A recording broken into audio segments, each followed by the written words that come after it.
Hello everyone, my name is Chantal and welcome to my channel. So for this video, I wanted to talk about some of my favourite translated fiction books.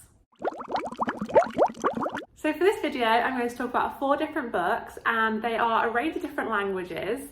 So the first one is probably the one I read the longest ago, but continues to be one of my favourite books. It's the Wind-Up Bird Chronicle by Haruki Murakami. So I'm sure you've all heard of Murakami. He's a bit of a cult classic really, isn't he? But this book has just stuck with me. I read it about 2 years ago and it continues to be one of my favourite books, especially translated fiction. It's about a man named Toru Okada, and basically his wife goes missing right at the start of the book.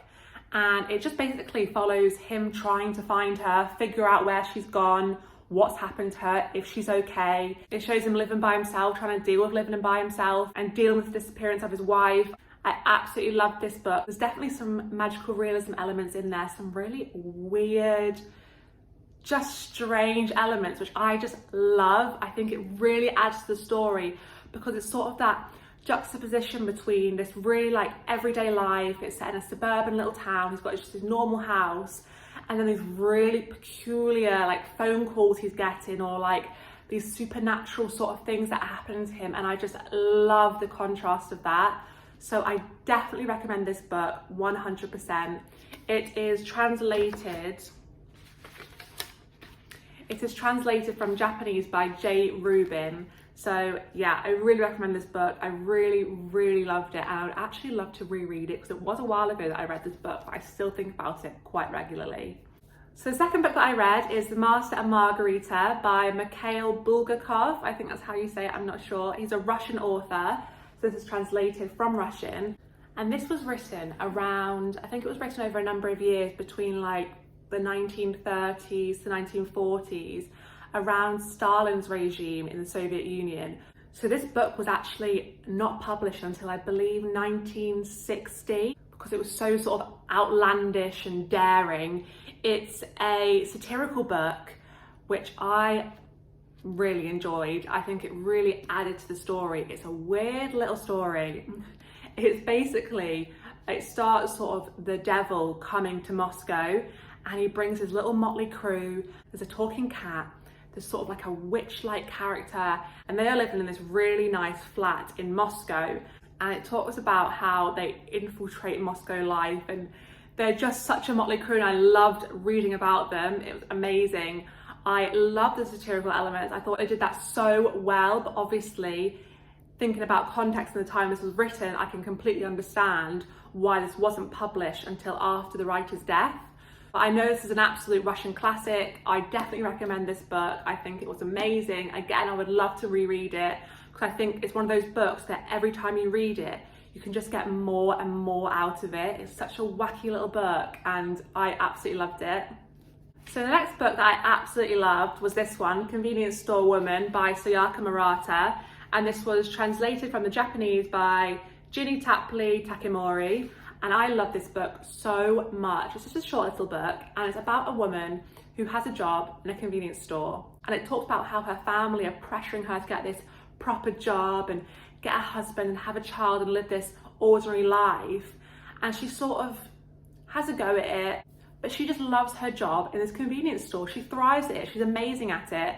And it just shows her trying to attempt to live this normal life and the people she encounters, the things that happen to her. And I just love this book so much. I love the mundanity of it. I love listening about her rearranging the shelves in the convenience store. I just thought it was such a magical little book, and I know that a lot of people also love this for that same reason, just talking about the everyday life, the mundanity of it, and just describing those in detail. I really love that.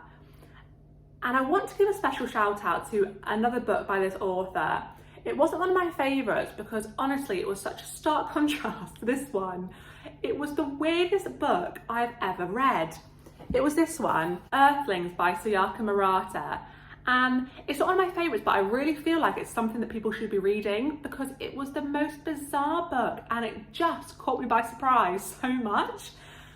The first 3/4 of this book, I was reading it, I was loving it.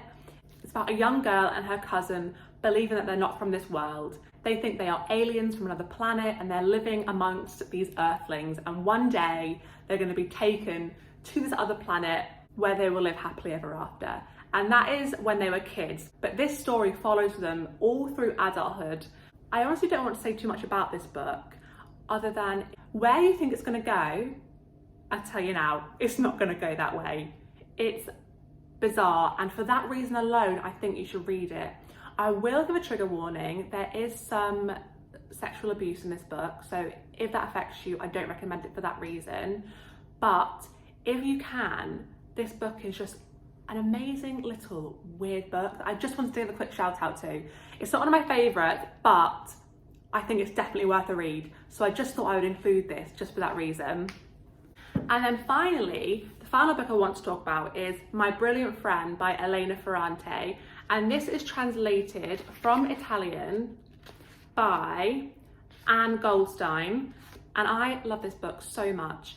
It was about two best friends called Elena and Lila.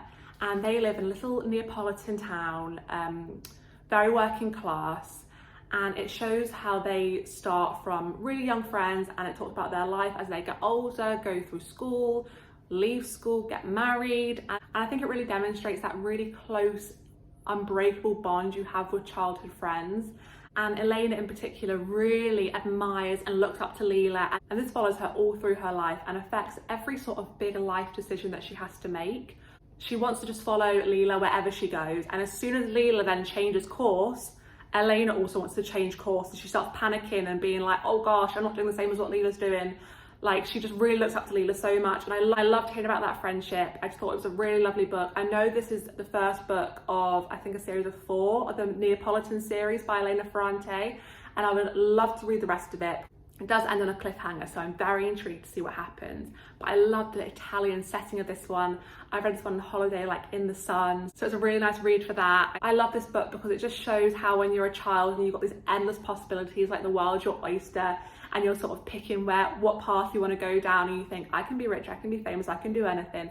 And I really like that. So yeah, I love this book. I definitely recommend it, and I would love to read the rest of them in the series for sure. I really like Elena Ferrante's writing style as well. This is the first book I've ever read by her, and I would definitely read more. I think she's really good at writing characters and sort of their inner thoughts and feelings. I feel like you get to really know a character with Elena Ferrante, so I would love to read some more from her. So they are my favourite translated fiction books. I definitely need to read so many more. I know there are so many amazing translated fiction novels out there. So I'm definitely going to do a bit of research and find out some more great ones and read them and let you know what I think. But they are my ones for now, so I hope you enjoyed. Thank you very much for watching.